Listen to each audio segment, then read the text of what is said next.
हरियाणा की हर अपडेट के लिए बेल आइकन दबाएं और सब्सक्राइब करें STV हरियाणा न्यूज। सोनीपत से बड़ी खबर आ रही है। आपको बता दें, जहां जहरीली शराब से मौत का तांडव लगातार जारी है। जहरीली शराब से 7 और लोगों की मौत हो गई है।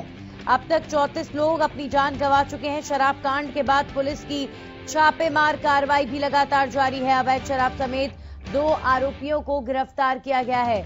लेकिन सबसे बड़ा सवाल कि जहरीली शराब के सेवन से इतने लोगों की मौत हो चुकी है, 34 यह आंकड़ा पहुंच चुका है, लेकिन उसके बावजूद भी अभी तक इसकी जिम्मेदारी नहीं ली गई है कि आखिर ये जहरीली शराब का कांड जो हुआ वो हुआ भी है या नहीं हुआ है। इस पर अभी तक जांच की बात कही जा रही है, जबकि लगातार एक के बाद एक मामले जो सामने आ रहे हैं ये साबित करते हैं कि जहरीली शराब से एक बड़ी घटना हुई है। ये बड़ा शराब कांड हुआ है सोनीपत में, और अब इस पर सवाल खड़े होते हैं प्रशासन पर कि आखिर जहरीली शराब अवैध तरीके से जो जिले भर में बेची गई, जिसकी वजह से लोगों की तबीयत बिगड़ी और इतने लोगों की मौत हो गई है, अब इसकी जिम्मेदारी किसकी बनती है। और अब जब घटना हो गई है, शराब कांड हो चुका है, उसके बाद अब पुलिस की छापेमार कार्रवाइयां हो रही हैं। अवैध शराब समेत 2 आरोपियों की गिरफ्तारी भी करी है पुलिस ने। अब जब घटना घट चुकी है उसके बाद पुलिस प्रशासन जागा है और अब छापे मारे जा रहे हैं इन तमाम जगहों पर जहां पर अवैध तरीके से शराब बनाई जाती हैं और उनको अवैध तरीके से बेचा जाता है। अब पुलिस इन पर शिकंजा कसने का प्रयास कर रही है। लेकिन सबसे बड़ा सवाल, पहले से क्यों इस तरह के अवैध कारोबार पर अंकुश नहीं लगाया जाता प्रशासन द्वारा।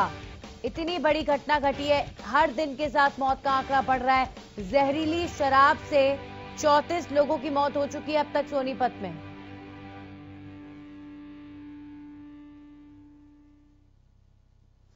तो इस जहरीली शराब के सेवन से कितने लोगों की तबीयत बिगड़ी है, अपने आप में ये बड़ा सवाल है। और ये भी जानकारी है कि कई मामले अभी सामने भी नहीं आ पा रहे हैं। अभी फिलहाल 34 लोग अपनी जान गंवा चुके हैं जहरीली शराब पीने की वजह से।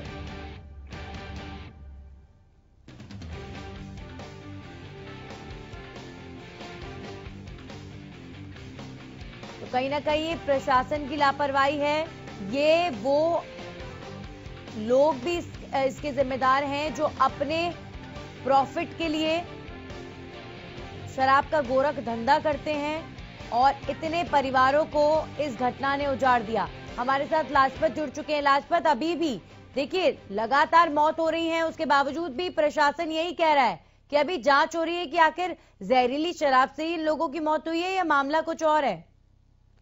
जी बिल्कुल नंदनी, ये अपने आप में किस तरह का तर्क हुआ लाजपत? ये तो साफ दिख रहा है, ये तो साफ दिख रहा है कि जहरीली शराब से ही लोगों की मौत हो रही है। एक के बाद एक आंकड़े बढ़ने का मतलब क्या है? प्रशासन इसकी जिम्मेदारी क्यों नहीं ले रहा? जी बिल्कुल नंदनी, अपने आप में एक सवाली निशान खड़ा होता है कि सोनीपत जिले में 48 मौतें जो हुई हैं वो अपने आप में एक सवाल निशाने खड़े करता है, क्योंकि प्रशासन अभी तक जो है खाना पूर्ति करते हुए नजर आ रहा है। प्रशासन खाना पूर्ति इसलिए कि छापामारी की गई है 2 जगह से, जो नकली शराब इस्तेमाल जो जहरीली शराब थी वो उसको पकड़ा गया है। कुछ नकदी भी पकड़ी गई है, कुछ आरोपी भी पकड़े गए हैं। लेकिन जो मौत के आंकड़े लगातार नंदनी ऐसे में बढ़ रहे हैं, तो ये एक प्रशासन के लिए चुनौती है। लगातार जिला सोनीपत में 48 मौतें कोई मामूली बात नहीं है। ऐसे में नंदनी काफी बड़ी बात है, चिंता का विषय है, चर्चा का विषय है, क्योंकि लगातार अगर जो सोनीपत में मौत के आंकड़े बढ़ रहे हैं तो ये काफी चिंता का विषय है। जहरीली और नकली शराब जो बिक रही थी, इसमें कहीं ना कहीं जो निशानी एक जो खड़ा होता है वो प्रशासन पर भी, खाकी पर भी सवाली निशान खड़ा होता है कि आखिर क्यों ये जहरीली शराब बिकी और इतने लोगों की मौत हुई। तो ये कहीं ना कहीं अपने आप में खाकी पर सवाल है। खाकी इसलिए कि खाकी अगर इस तरह की जो नशीला पदार्थ जो सोनीपत में अपना पैर पसार रहा है, लोगों की मौत हो रही है, तो ये अपने अपने में पुलिस को जो है इस पर संज्ञान लेना चाहिए। देखिए, खाना पूर्ति के लिए सिर्फ एक विसरा रिपोर्ट के लिए पोस्टमार्टम करवाया गया है। वो विसरा रिपोर्ट आएगी तो उसके बाद मीडिया के सामने बात रखी जाएगी। प्रशासन की तरफ से बातचीत है। लेकिन कहीं ना कहीं जो सबसे बड़ी बात है नंदनी, यहाँ पर जो बात करें तो जो लोगों की मौत हुई है उनके परिजनों से बात हुई कि उन्होंने अंतिम संस्कार कर दिया, उन बॉडियों का जिनका अंतिम संस्कार हुआ है उनकी कैसे पुष्टि होगी कि ये जहरीली शराब है। तो इसकी पुष्टि के लिए हमने बातचीत की, ग्राउंड लेवल पर गए तो उनके घर वालों से बातचीत हुई, तो उनके घर वालों ने बताया कि ये शराब पीने से इनकी मौत हुई है और उनका अंतिम संस्कार कर दिया। अभी कुछ बॉडियों का जो है जो विसरा रिपोर्ट ली गई है, जिनकी प्रशासन ने पोस्टमार्टम करवाया है, उनकी विसरा रिपोर्ट के लिए भेजा है। तो ये अपने आप में एक सवालिया निशान खड़ा होता है नंदिनी, लगातार जो सोनीपत में मौत के आंकड़े बढ़ रहे हैं, इसका जिम्मेवार कौन है? प्रशासन या सरकार या कौन? इसका जनता जवाब चाहती है कि इसका जिम्मेवार कौन है। सबसे बड़ा सवाल कि इतनी तादाद में अवैध तरीके से शराब बनना, उसके बाद अवैध तरीके से शराब का बिकना, ये अपने आप में कहीं ना कहीं ये कहने में मुझे कोई अतिशयोक्ति नहीं है कि प्रशासन के कुछ भ्रष्ट कर्मचारियों और अधिकारियों की वजह से ही ये होता है और कहीं ना कहीं वो उनका संरक्षण प्राप्त होता है ऐसे बदमाशों को जो अवैध तरीके से गोरख धंधा ये करते हैं, और इनके संरक्षण के कारण आज इतने परिवार उजड़े हैं।